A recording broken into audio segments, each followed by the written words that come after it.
Assalamualaikum warahmatullahi wabarakatuh. Alhamdulillahirabbil alamin. Qala Allah Ta'ala fi kitabihil karim. A'udzubillahi minasyaitonir rajim. Bismillahirrahmanirrahim. Wa ma khalaqnas samaa'a wal arda wa ma bainahuma la'ibin. Wassalatu wassalamu ala nabiyyina Muhammadin wa ala alihi wa ashabihi wa ummatihi ajmain. Sahabat sekalian, kita berjumpa lagi di dalam program Islam Futuristik episode 124.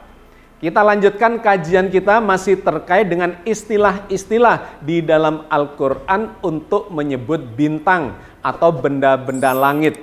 Istilahnya berbeda-beda, tetapi di dalam terjemahan bahasa Indonesia seringkali diterjemahkan secara sama, yaitu bintang-bintang. Sehingga kita kehilangan makna spesifik dari diksi atau istilah yang dipakai yang sebetulnya penekanannya berbeda. Kita sudah membahas beberapa episode. Yang pertama kita sudah membahas istilah Al-Kaukab atau Kawakib. Yang ini kesimpulannya menunjuk kepada bintang-bintang yang berjarak dekat, yang tidak berkedip-kedip, yang terang, dan kemudian terbit serta tenggelam. Ada yang terbit di pagi hari, tenggelam di malam hari, atau sebaliknya terbit di malam hari dan tenggelam di pagi hari. Menunjuk kepada apakah istilah Al-Kaukab atau Kawakib itu? Ternyata menunjuk kepada planet-planet, kemudian planet kerdil, dan benda-benda langit anggota tata surya kita. Kita sudah membahas secara detail terkait dengan itu. Silahkan bagi yang belum menyimak untuk menyimak di episode-episode yang lalu. Itu yang pertama. Yang kedua adalah istilah An-Najm, yang juga diterjemahkan sebagai bintang. Tetapi ketika kita kaji, maka itu menunjuk kepada spesifikasi yang berbeda. Kata An-Najm digunakan menyebut bintang secara umum. Baik bintang yang dekat maupun bintang yang jauh, benda langit yang kelihatan bersinar, berkedip-kedip maupun yang tidak berkedip-kedip, terlihat dari permukaan planet bumi, maka Al-Quran mengistilahkannya sebagai An-Najm. Nah, An-Najm ini bisa menyebut planet yang kelihatan dari bumi, diterjemahkan, disebut secara awam sebagai bintang. Atau digambarkan oleh Al-Quran, bintang-bintang yang jauh, yang berkedip-kedip, tetapi relatif lebih lambat pergerakannya dibandingkan dengan bintang-bintang yang dekat, yang kelihatan terbit dan tenggelam itu, dikarenakan jaraknya dari bumi relatif dekat dan kemudian memiliki orbit-orbit yang berdinamika antar satu orbit dengan benda yang lainnya di dalam tata surya kita. Bintang jauh itu diantaranya kata Al-Quran bisa menunjukkan arah mata angin. Maka kita sudah mengkajinya, salah satunya yang ditunjukkan oleh istilah An-Najm itu adalah bintang-bintang yang membentuk konstelasi tertentu, yaitu rasi bintang. Di mana kita mengenal beberapa di antaranya dan juga dikenal oleh ilmuwan-ilmuwan astronomi maupun oleh para pelaut secara manual atau secara tradisional. Di antaranya adalah bintang atau rasi bintang Ursa Mayor yang menunjukkan arah utara. Ada lagi rasi bintang Orion yang menunjukkan arah barat.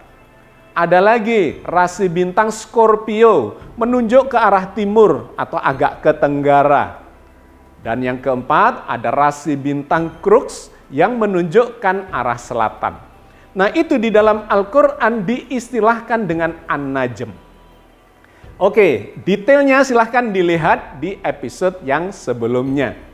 Tetapi poin pentingnya adalah An-Najm digunakan menyebut bintang-bintang secara umum, dekat maupun jauh. Yang ketiga, kita juga sudah membahas istilah yang berbeda. Benda langit yang namanya bulan dan matahari digambarkan dengan bersinar, bercahaya secara berbeda. Al-Quran menggambarkan bulan itu digambarkan sebagai bercahaya, wal qamara nuron. Sedangkan matahari digambarkan bersinar, as-samsa diya'an. Itu disebutkan oleh Allah di dalam surat Yunus ayat 5. Huwallazi ja'ala syamsa diya'an wal qamara nuron Wa qaddarahu manazila li ta'lamu adadas sinina wal hisab. Ma khalaqallahu dzalika illa bil haqq. Yufassilul ayati liqaumi ya'lamun. Dialah Allah yang menjadikan matahari bersinar dan bulan bercahaya, dan ditetapkannya manzilah-manzilah atau posisi-posisi perjalanan bulan itu, supaya kamu mengetahui bilangan tahun dan perhitungan waktu. Allah tidak menciptakan yang demikian itu melainkan dengan benar. Dia menjelaskan tanda-tanda pelajaran kepada orang-orang yang berilmu. Ini adalah salah satu ayat yang menggambarkan sinar bulan dan matahari secara berbeda. Huwallazi ja'ala syamsa diya'an wal qamara nuron.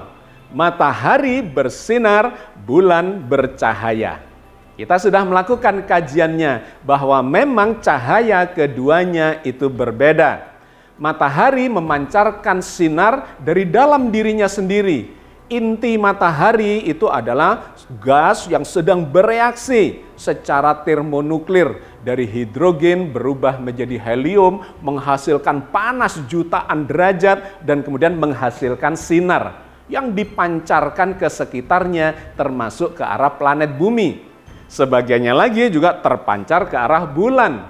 Nah, pancaran sinar matahari itu yang mengenai bulan memantul ke arah bumi, dan kemudian digambarkanlah al-qamara nuron. Bulan itu bercahaya, tetapi tidak menghasilkan cahaya dari dirinya sendiri.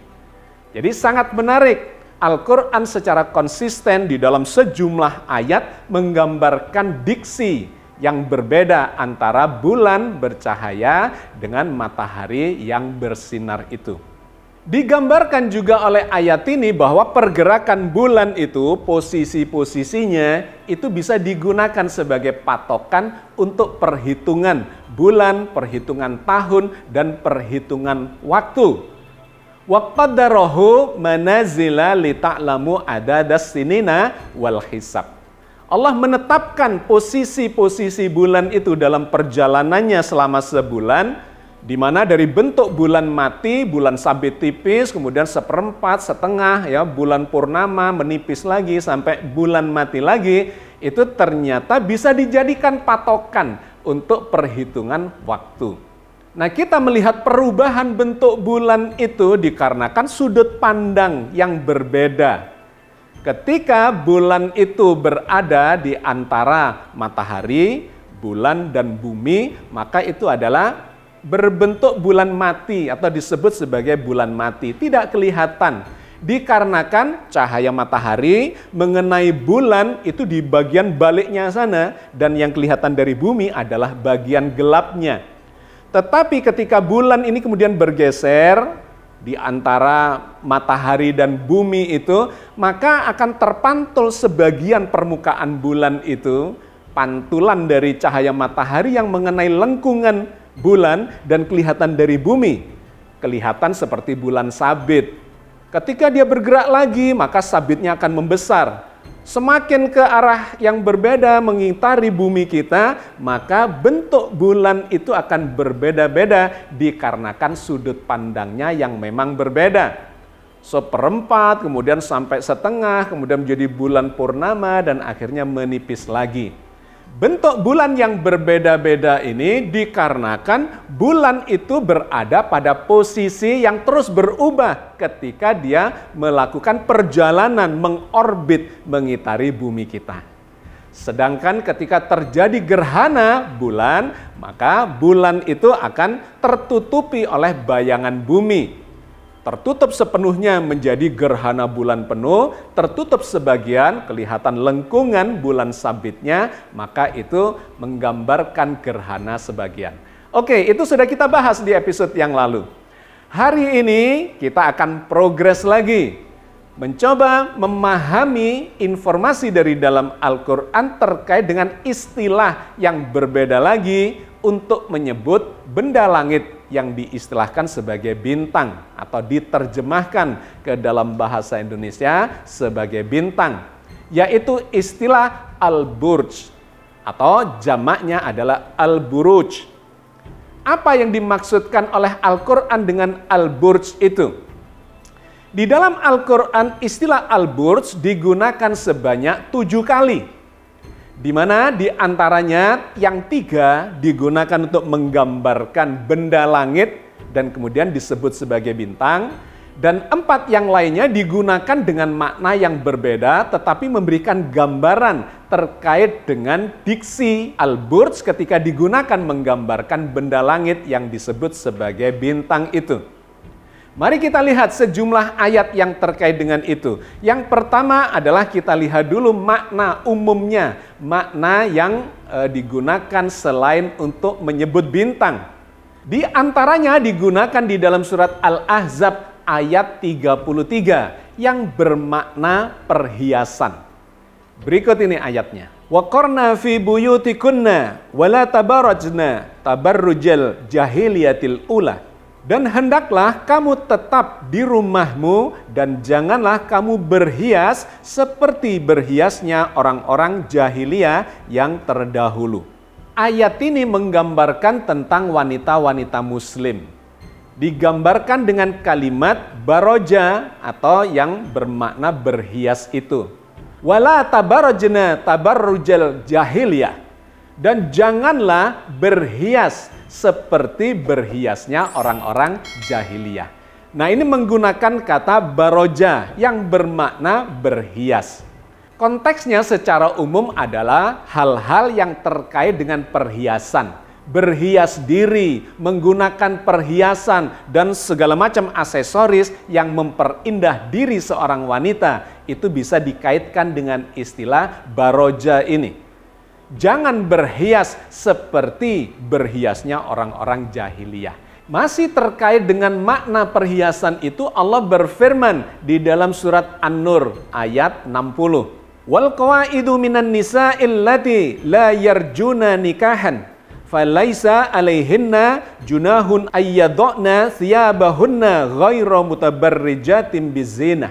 Dan perempuan-perempuan tua yang telah terhenti dari haid dan mengandung, yang tiada ingin menikah lagi, tiada berdosa mereka menanggalkan pakaian mereka dengan tidak bermaksud menampakkan perhiasan atau auratnya. Ayat ini juga menggunakan diksi yang berakar kata dari baroja, mutabarrijatim bizina, menampakkan perhiasan atau auratnya. Jadi Al-Quran menggambarkan diksi baroja itu terkait dengan perhiasan. Apalagi dikaitkan dengan kata bizina yang bermakna juga perhiasan yang dimiliki wanita dalam arti aurat-auratnya. 2 ayat sudah menggambarkan terkait dengan penggunaan diksi baroja itu. 2 ayat tapi berisi 3 kata yang ada di dalamnya. Nah, di ayat yang lain lagi Allah menggunakan diksi baroja itu dengan makna yang berbeda ketika dikaitkan dengan konteks yang berbeda. Misalnya yang difirmankan Allah dalam surat An-Nisa ayat 78. Ainama takunu yudrikumul mautu walau kuntum fi burujim musayyadah. Di mana saja kamu berada, kematian akan mendapatkan kamu, kendati pun kamu di dalam bangunan yang megah, tinggi, lagi kokoh. Dalam ayat ini, istilah buruj dikaitkan dengan musayyadah. Burujim musayyadah bermakna bangunan yang megah, yang indah, yang tinggi, yang kokoh. Dalam penggunaan umum misalnya kata al-burj itu digunakan untuk menyebut menara yang tinggi, bangunan pencakar langit. Misalnya bangunan tertinggi di dunia itu ada di Dubai, di Uni Emirat Arab. Sebuah bangunan menara pencakar langit yang sangat tinggi ya, tertinggi di dunia, tingginya 828 meter. Kebetulan saya pernah ke sana, naik sampai ke puncak yang tertingginya, yaitu Burj Khalifah. Kata al-burj itu digunakan menyebut bangunan yang tinggi, yang indah, yang megah. Itu adalah penggunaan yang umum dan kemudian di dalam Al-Quran juga digunakan sebagai gambaran. Dimanapun kalian berada, di dalam burjim musayyada, bangunan yang kokoh, yang tinggi, yang megah, digambarkan sebagai benteng bahkan, maka kematian pasti akan mendapatkan kalian. Oke, poin penting yang ingin saya sampaikan adalah 3 ayat ini menggambarkan makna baroja itu dengan makna yang berbeda tetapi memiliki kaitan, yaitu sesuatu yang indah, perhiasan. Bergantung konteksnya lantas ketika dikaitkan dengan bangunan yang musayyadah, yang tinggi, yang kokoh, maka itu menunjuk kepada gedung pencakar langit yang megah. Nah, selebihnya di 3 ayat yang lainnya Allah menggunakan istilah al-burj itu untuk menyebut benda langit yang indah, yang megah, yang tinggi dan sebagainya. Konteksnya kita bisa melihatnya di ayat-ayat berikut ini. Yang pertama adalah Al-Furqan ayat 61. Tabarakalladzi ja'ala fis sama'i burujaw wa ja'ala fiha sirajaw wa qamaran munira. Maha suci Allah yang menjadikan di langit gugusan-gugusan bintang, dan Dia menjadikan juga padanya matahari dan bulan yang bercahaya. Ayat ini menggunakan diksi burujan dalam konteks yang sangat spesifik, yaitu terkait dengan benda-benda langit. Allah yang menjadikan burujan di langit itu hiasan yang sangat indah, sesuatu yang megah, tetapi kemudian diikuti dengan Allah juga yang menjadikan matahari itu bersinar dan bulan itu bercahaya. Maka konteks dari ayat ini menunjuk kepada benda langit selain matahari, selain bulan. Apa itu? Adalah bintang-bintang. Dan kemudian digunakan dalam bentuk jamak, yaitu al-buruj. Benda-benda langit yang indah, yang berkelap-kelip seperti mutiara yang ada non jauh di ketinggian sana. Maka itu mengarah kepada bintang-bintang. Tetapi dikarenakan bentuk jamak, maka yang dimaksudkan adalah gerombolan bintang-bintang. Demikian pula yang digambarkan Allah di dalam surat Al-Hijr ayat 16. Walaqad ja'alna fis sama'i burujaw wa zayyannaha lin-nazirin. Dan sesungguhnya kami telah menciptakan gugusan bintang-bintang di langit, dan kami telah menghiasi langit itu bagi orang-orang yang memandang. Ayat ini memberikan gambaran yang konsisten, menunjuk kepada benda-benda langit yang indah, sehingga digambarkan di bagian akhirnya wa zayyannaha lin-nazirin, menjadikan langit itu jadi indah, berhias dengan permata-permata, dengan mutiara-mutiara yang berpendar. Jadi penekanan dari kata al-burj itu menunjuk benda langit, dan kemudian ada keindahan di sana dalam bentuk konstelasi, dalam bentuk formasi, dalam bentuk susunan gerombolan bintang-bintang yang tertentu. Nah, yang terakhir digunakan di dalam surat Al-Buruj, dijadikan nama surat, yaitu Al-Buruj ayat yang pertama. Was-sama'i dzatil buruj, demi langit yang mempunyai gugusan bintang yang indah. Nah, jadi sahabat sekalian, penggunaan kata Al-Burj di dalam Al-Quran itu menunjuk kepada sejumlah bintang dalam bentuk jamak yang memiliki susunan-susunan tertentu sehingga terlihat indah dari permukaan bumi. Lantas secara astronomikal apa itu maksudnya? Itu mengarah kepada 2 hal. Yang pertama mengarah kepada galaksi. Galaksi adalah gerombolan bintang, di mana secara astronomikal digambarkan galaksi itu sesungguhnya adalah berisi miliaran bintang-bintang, dan bentuknya secara umum disebut memiliki 3 macam.